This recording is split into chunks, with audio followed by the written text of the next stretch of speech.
going through the Prestige record label kind of history, things that I've learned as I've started to collect more and more of these records, things that I wish that somebody else would have kind of told me. I'm getting really down to the specifics of like what you're looking for on the pressings, on the covers, and things like that. And again, these are things that I've learned over the course of the probably like year and a half or so that I've been collecting jazz, and specifically Prestige records. Prestige is a lot different than Blue Note. Blue Note had a very, for the most part, a pretty smooth label variation. I talked about that in one of my early videos as I went through the different Blue Note kind of record label history, went into Japanese pressings in the 70s and 80s, the current pressings, like the classic records, things like that.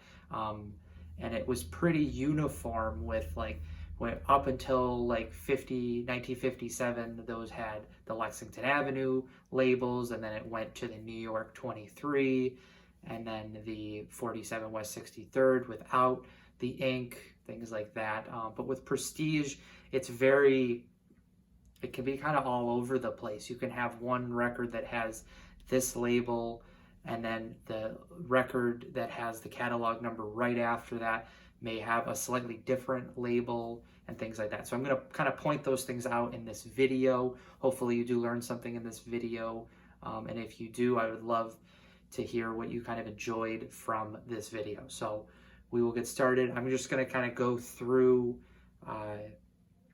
as quickly as I can the different points. I may not hit everything, but these are some of the big things to kind of be looking for, especially if you're looking for Prestige records in the 50s and 60s. So to begin, the first label when it came to the 33 format on the 10-inch would have been a blue label, and it would have been a very blue label. It actually almost looked like this, though this is Royal Roost, but it's a very similar label to that. It had this like navy blue kind of color to it, and it would have said Prestige, and obviously would have been Deep Groove. That would have been the early 50s. Again, that was like the 10-inch era, and which probably was like 49 or so, 1949 that started. And then once it got into the 12-inch era, it was, I'll show you in a second, you'll see that kind of classic Fireworks black and yellow label. But before that, another 10-inch label. This would have been a variation of that blue label that would have just said Prestige in kind of a grayish font over the top part of the label. This would have been one that would have been common in the early to mid 50s before the 12-inch era started for Prestige in 55, and that would have been this red label. So you see it would have been Deep Groove. It still has the original address, 446 West 50th Street, New York City. A lot of these were Rudy Van Gelder remastered. This was one of the few 10 inches that I have. I got this actually at Dylan at Noble Records shop when I went to North Carolina last February. Just a cool kind of red label, but this is that maroon 10-inch label that you would see at the time. There's also a gray label, like a silver label, that would have been a similar kind of look to this. So there's that. That's the 10-inch label. And then this is just before we get into the 12 inches. This is a 7-inch that I got back in probably April or May. I have shown this one off, the Jackie McLean Lights Out. This is just the 7-inch. It's kind of single, part 1 and part 2. This has that 440, in this case 447th West 50th. This probably was like 1956, 1957 when this came out. Now, the bulk of what we're going to talk about is going to be the 12-inch era, because that is really the bulk of what people are going to be collecting. People that are probably watching this video, when it comes to Prestige, that's what people are going to be looking for. So to begin, the very early 12-inch records, quite a few of them, just like the Blue Note records, when they started out, they remastered a lot of the kind of back catalog, the stuff that had been recorded in the late 40s, early 50s. That made up a bulk of the early 7000 series. So when the Prestige 7000 series started in 1955, that's what you're going to see. A label that you would see that was from an earlier tape would say, a lot of them would say remastered by Van Gelder on it, and hopefully everybody can see that. So remastered by Van Gelder. Again, you'll see the black and yellow fireworks label, 446 West 50th Street, New York City addresses. Again, this is common. You'll see those remastered by Van Gelder labels when you are looking at records that were from the late 40s. In this case, this one was, I'm not sure if it's actually going to say on, 1949 and 1950 was when these songs, these tracks were recorded originally, and then when Van Gelder came in, he remastered them for the 12-inch version. So that's a common one that you'll see. There's not a whole lot of those remastered by Van Gelder. Another one that you will see, kind of the more traditional 446 West 50th Street, would say Hi-Fi on it. So if you look at this one, you'll see that it says Hi-Fi at that part of the label, kind of the right middle part of the label. Still is the same thing, deep groove, yellow and black fireworks label, but again, a slightly different version.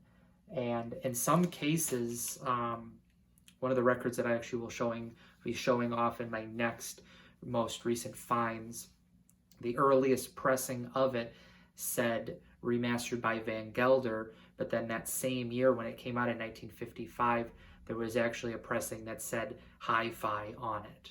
Okay, that was what you saw on the New York City labels. So if you ever hear somebody refer to the Prestige records, the New York City labels, those are the earliest 12-inch labels.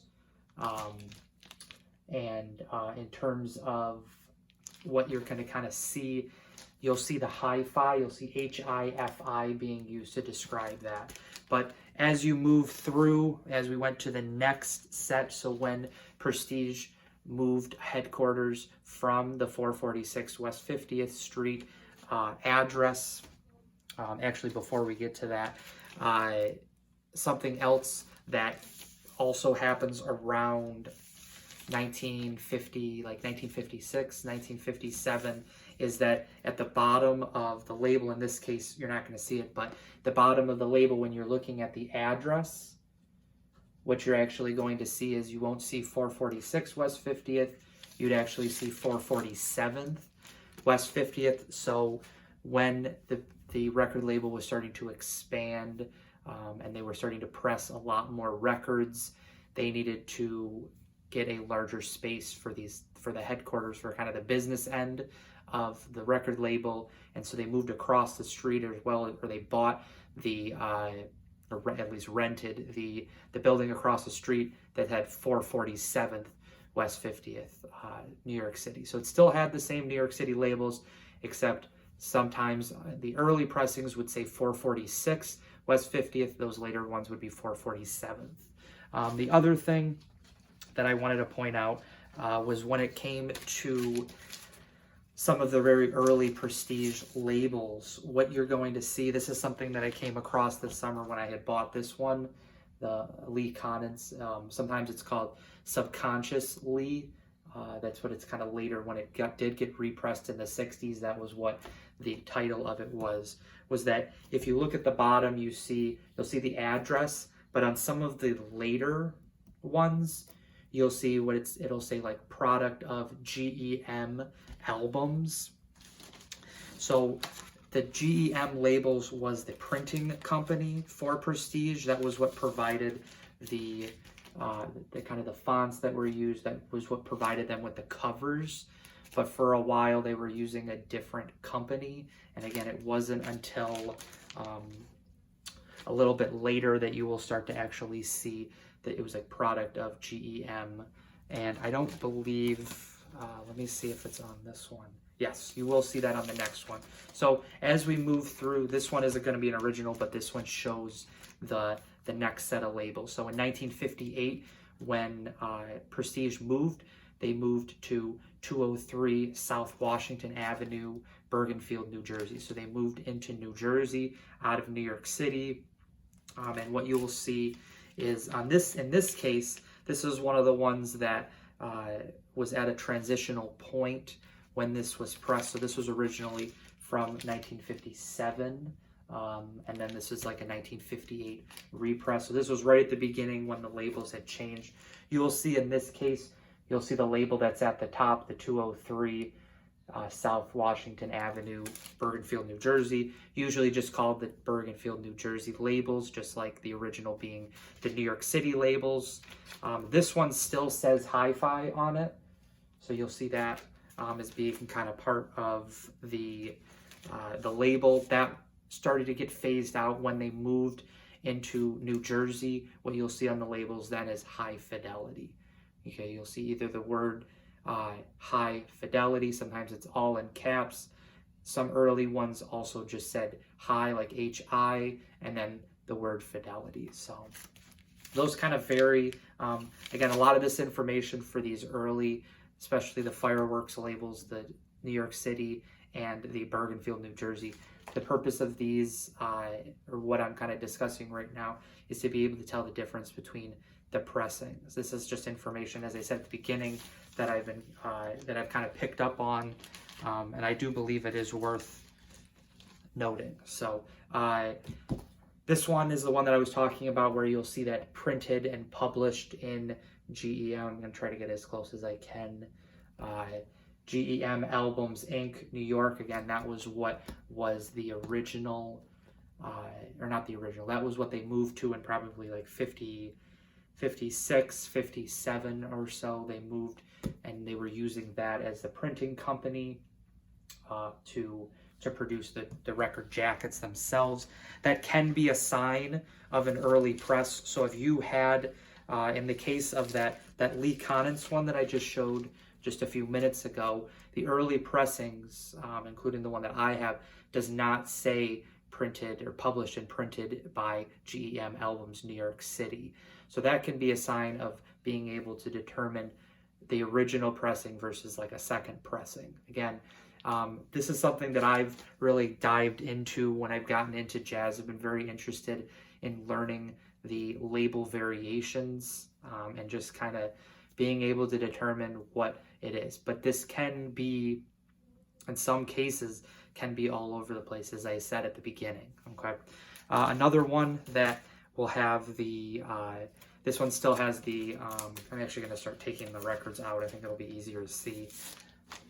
This one has the Bergenfield, New Jersey address as well. This is a little bit later, and a few things that we'll be able to kind of tell that's a little bit different. This one still has the Bergenfield, New Jersey address. This one, though, says High Fidelity. If you look kind of on the right side, right near the spindle hole, you'll see High Fidelity. Again, that was what they moved to when they went to New Jersey. Something else that's worth noting is, let me just make sure that this is the, there's really bad lighting right here.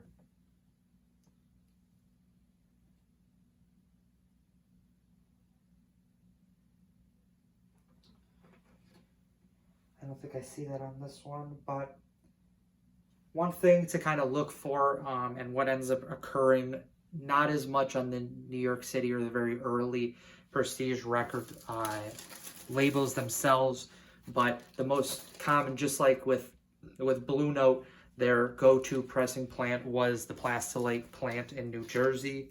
And you see the ear, we produce that like P, that inverted or kind of sideways P in the dead wax. Something that was very common for Prestige, most Prestige records, especially as you moved through the New York City labels, and then when you got to the Bergenfield, New Jersey labels, a lot of them, or most of them, were pressed at Abbey Record Manufacturing Company, which has the indicator of AB in the dead wax. Another thing that you can look for a lot of times is the when they were stamped and pressed, when the labels were put on, there was actually an indent in the label. A lot of them end up being on the B side, so you'll see, if you look at the spindle hole on the B side, there'll be that indentation. That can be a sign of them being from the Abbey Record Manufacturing Company, but also you can go off of the fact that you will see AB in the dead wax. As we kind of move through the labels, so when we got into the 60s, so from 1958 through 1964, they said Bergenfield, New Jersey on the labels, and then the labels started to change. But as this was kind of happening, as we went from the later 50s into the 60s, the label New Jazz came along, which is one of the subsidiaries of Prestige, along with like Moodsville, Swingville, Jazzland. So these were all just kind of subsidiaries of it. New Jazz being one of probably the biggest ones that constantly produced jazz records. And this one is one of the ones where this was an early one. It started with the 8200 series. For whatever reason, that was the numbers that they decided to use. So this is Meet Oliver Nelson. This Deep Groove. This is what the original New Jazz label looked like. Early pressings had the Deep Groove. The later ones obviously wouldn't. Just kind of like with Blue Note after 62, it was less common for you to see it. In this case, this does have the AB pressed into the dead wax, but also, as I had said before, you can see on the B side that right near the spindle hole, you will have that indentation in the label itself, and that's what's going to kind of be a sign of it coming from Abbey Record Manufacturing Company. Again, you're looking for that AB in the dead wax. But the thing that's significant about that, and it's not as important when you're looking at the New York City or the early Bergenfield, so really any of the 50s into the early 60s Prestige records. If you kind of see what I've shown off already, in terms of like what you're looking for with the New York City labels, 446 West 50th, New York City on the labels, Deep Groove, RVG. Some of them do have the AB and the dead wax for the Abbey Record Manufacturing Company. As we went to the Bergenfield, New Jersey labels, it then got into the that became more prevalent, that you would see that AB in the dead wax. But as time went on, just like a lot of these labels, they were trying to cut corners in some ways, unfortunately. They were trying to save money. So around 1963, so you're getting towards the end of that Bergenfield, New Jersey being shown on the labels. I mean, again, you can see them in the mid 60s. But the label then changed in 64. It still said Bergenfield, New Jersey, but it was a different label. It didn't have that black and yellow firework label. But if you did see the AB and the dead wax for those early 60s, especially for New Jazz, but also Prestige releases, and in particular the Prestige re-releases, so the ones that were repressed from earlier versions, Prestige was very well known for taking very early records that were pressed in maybe 55, 56, repressing them in the early 60s with a different cover, obviously the different label, Bergenfield, New Jersey versus the New York City, but then also the fact that you were looking at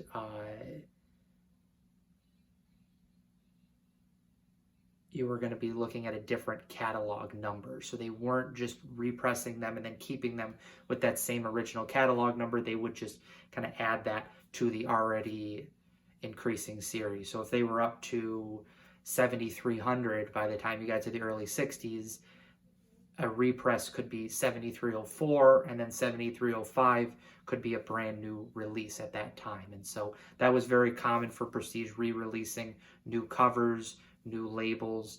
But when they did release them, again, whether they were represses, new records, a lot of the new jazz, those later, as it get kind of towards the end of the new jazz label itself, they started being pressed at different pressing plants other than Abbey Record Manufacturing Company. And because of that, they weren't using the virgin vinyl that had been seen on those early Bergenfield, New Jersey, the New York City labels. They were using like recycled vinyl. So if people, I bet there's a lot of people, especially if you are a jazz collector, you've come across some of these records that are common in the mid or like 63 into like the mid 60s, that the records could look really clean, but you'll know pretty quickly whether or not you'll hear this like hiss, a lot of surface noise in the background. And it's not that the records were damaged, poor condition. They could look immaculate. They could be in near mint condition. But if they were pressed at different plants other than the Abbey pressing plant, they more than likely, or not more than likely, but there's a chance that they could have been pressed on recycled vinyl. Again, that was just to save money, because the virgin pellets that were kind of brand new vinyl was going to be more expensive. They wanted to save money, so they did that. Unfortunately, that caused a lot of issues. And some people, you could have bought a record that maybe there was a possibility that it could have the recycled vinyl and it didn't, and then somebody else could buy one and it did, and it's that same release. So that's unfortunately what it was. It wasn't like once you got to this catalog number, everything after that is going to be an issue. But what became common was that the recycled vinyl started being added in. A lot of the pressings became like that, and it was more common, unfortunately, to see that. So as we move through, this is the next one. This is New Jazz, but New Jazz was just, again, being that subsidiary of Prestige. When we got into 64, what you'll see is the label will change to what they call the Blue Trident label. And this is a mono copy. This was originally on New Jazz, so it would have had that purple label like I showed before. But this is the repress from 64. This doesn't have that it doesn't kind of suffer from the recycled vinyl. This sounds really good, but again, it's very hit or miss, unfortunately. Unless you listen to the records at the store when you buy it, it can be difficult to tell. So just be careful when it is. It's not that the records are damaged necessarily. It could just be that unfortunately they were pressed at a place that was using the recycled vinyl to save money. So what you'll see on these labels, the address is at the bottom, still that same address, 203 South Washington Avenue, Bergenfield, New Jersey. On the mono ones, you'll see high fidelity, and then underneath Prestige, you won't see anything. That's what you're looking for mono. And then for stereo, what you will see is the next one, it's the same label, same Blue Trident, just with small variations. One way, obviously, you'll be able to actually see that it says stereo at the top. But looking at the record itself, it's very easy to miss it because it looks identical to the mono version. And it's still, at the time in 64, mono was still common, very popular. And so in this case, you will see it says Prestige Stereo on the right side of the label, and you'll see under the side that you're on, it does not say high fidelity. So that's going to be the way that you can see the stereo versus mono. Again, this is in 64. A lot of there were new pressings or new records that were coming out like this. This originally came out in, I think it was 65 or so. This one came out, but also what was common was repressing of earlier records, like the Gigi Christ one that I just showed that was on New Jazz, would have had that purple label, when they repressed it, they put it on the blue Trident. The nice thing about the blue Trident is that they are still great quality. Again, they may potentially suffer from the recycled vinyl. They might have that surface noise, unfortunately, built in, but in a lot of cases, or in some cases, they can be very good. They're really great pressings, whether they be new releases or repressings from the 50s or 60s or like early 60s. They are going to be great pressings. They sound great. They're very similar. It's kind of like Liberty versus the original Blue Note records. Okay, those blue Tridents can be very good. As we move through the 60s, so from 64 into like 1971, the label was generally blue Trident. You also will see, as you got to the end of the 60s, you'll see a gold label. It'll say just Prestige on the top and then a gold label. I unfortunately don't have any to show for that, but you'll see a gold label, and that's going to be for mono. And then just taking notes, the stereo ones would be black. It would still say Prestige on the top, but it would just be a black label. So that came after the Trident, the blue Trident. That was, again, the later 60s. And then in 1971, Blue Note was, or not Blue Note, sorry, Prestige was kind of merged or sold to Fantasy Records in California. So it moved all the way across to the West Coast. One that you'll see that has this label. So this is the Happy Blues, Gene Ammons. This is a repress. Originally, it would have come out probably maybe early 60s, I would say. Maybe potentially, actually, it might be in the 50s. It might have been a later 50s. But this is on that green label, which is very common when you go to record stores. These can be found for usually under like $25. This one is the electronically remastered for stereo, so similar to the Blue Note ones. This one actually does sound pretty good. It just was never pressed in stereo when it first came out. It was just mono, and so they had to figure out how they could get it to stereo, fold down the mono, things like that. But this is from 72. This was common in the early 70s, this kind of neon green Prestige label. You also see that on, like in 1970, there's, if you buy the Prestige Japanese pressings, you'll also see that green label on a lot of cases. And that was there throughout the 70s, and then it just kind of, there wasn't really a whole lot of activity as the 70s went on. You still will see those pressings for Fantasy, but then it kind of started to dissolve. You didn't really see that. And then in the early 80s, what you will see is the introduction of the original Jazz Classics series. A lot of the titles that were on Prestige, I'm trying to think of what other labels also were on OJC. It might have been Riverside, might be another one. Prestige was the big one when it came to a lot of the catalog of Prestige ended up being repressed in the OJC. On the OJC, the original Jazz Classics series.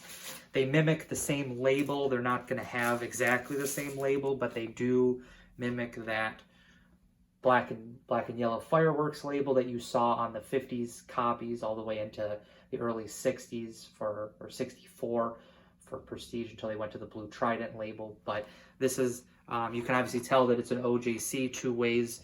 You look at the left side of the label, you'll see the three letters OJC. The record will also be much lighter.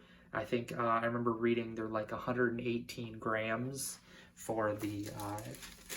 That was also just kind of a sign of the time with kind of the they weren't putting as heavy a vinyl into the thing. There wasn't as much the vinyl material in it. Another way also you can look on the back, see OJC. These are great. This one's like near mint in terms of the cover and the jacket. You can usually find these. A lot of these actually can be found in shrink wrap still, even though they're 30, 40 years old at this point. And the early ones, so I would say like 83 to like 85, maybe 86, but especially the early ones like 83, 84, many of them were pressed from the original master tapes. Actually, a lot of the early, I'd say most of the early ones were pressed from the original master tapes. This one, according to Discogs, was mono. I have to listen to this again. I haven't really listened to it in a while, but the early ones, again, will be in the original format. A lot of them will be mono, and it's a great way to be able to listen to the music. Good quality pressings. They're not plagued with that issue of the 60s with the recycled vinyl. They changed pressing plans for this, and they sound great. And they're most of them can be found. There's no reason that you should really spend any more than maybe $25, $30, maybe $30 for an OJC. Most of them can be found between like $15 and $30. And again, a lot of them are going to be in really, really great VG++ near mint condition. They just really did not get played a lot because as we moved through the 80s, it was not only was jazz really not super popular, but also as you moved through the 80s, you got into the CDs, which was also something that you saw for the OJCs, that once you got into the like 86 or so, I've seen them even as early as like 86, that there was a CD release along with the vinyl release. So from what I've read, and correct me in the comments section if anybody knows any different, but of the ones that had a CD release along with the vinyl release, they created digital